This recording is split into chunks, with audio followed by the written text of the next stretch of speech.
যেই দেশকে আমরা শাসন করেছি, যেই দেশকে আমরা লাল কেল্লা দিয়েছি, যেই দেশকে আমরা তাজমহল দিয়েছি, যেই দেশকে আমরা কুতুব মিনার দিয়েছি, যেই দেশকে আমরা দিল্লির জামে মসজিদ দিয়েছি, যেই দেশের একটা সুন্দর জিনিস দেখার জন্য গোটা পৃথিবী থেকে লোক ছুটে আসে, সেই তাজমহল আমরা দিয়েছি। আমাদের রক্ত, আমাদের সংস্কৃতি এই ভারতের সাথে জড়িয়ে আছে। এই ভারত ছেড়ে আমরা যাব না, তাই আমরা পাকিস্তানকেও যাইনি। গেছিলাম? যাই নাই। কিন্তু পাকিস্তান স্বাধীন হওয়ার পর সেখানকার ডাক্তার কাদের সাহেব পারমাণবিক বোমা আবিষ্কার করলেন।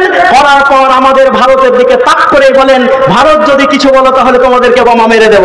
আমাদের কাছে এত বেশি বিমান আছে, এই বিমানগুলি যদি আমরা পাকিস্তানের উপরে উড়াতে শুরু করে দিই তো পাকিস্তানে সূর্যের আলো পড়বে না। তারপরেও আমরা ভয়ে ভীত হয়ে ঘরে থাকতাম, কারণ আমাদের কাছে পারমাণবিক বোমা ছিল না। ওরে যারা মুসলমানদের কাছ থেকে সার্টিফিকেট দেখতে চাও আজকের দিনে, তাদেরকে আমি হাবিবুল্লাহ সার্টিফিকেট দেখিয়ে নিয়ে যাচ্ছি।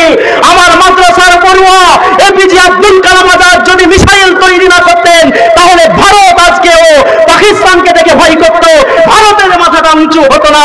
নারে তাকবীর, আল্লাহু আকবার। আমার আব্দুল কালাম আজাদ মিসাইল তৈরি করার সময় একবারও ভাবেনি যে এই ভারতটাকে এখন আমরা শাসন করি না, বরঞ্চ তিনি ভারতের খেয়ে ভারতের সঙ্গে গাদ্দারি না করে ভারতের জান মান শানকে উঁচু করার জন্য মিসাইল তৈরি করেছেন। নারে তাকবীর।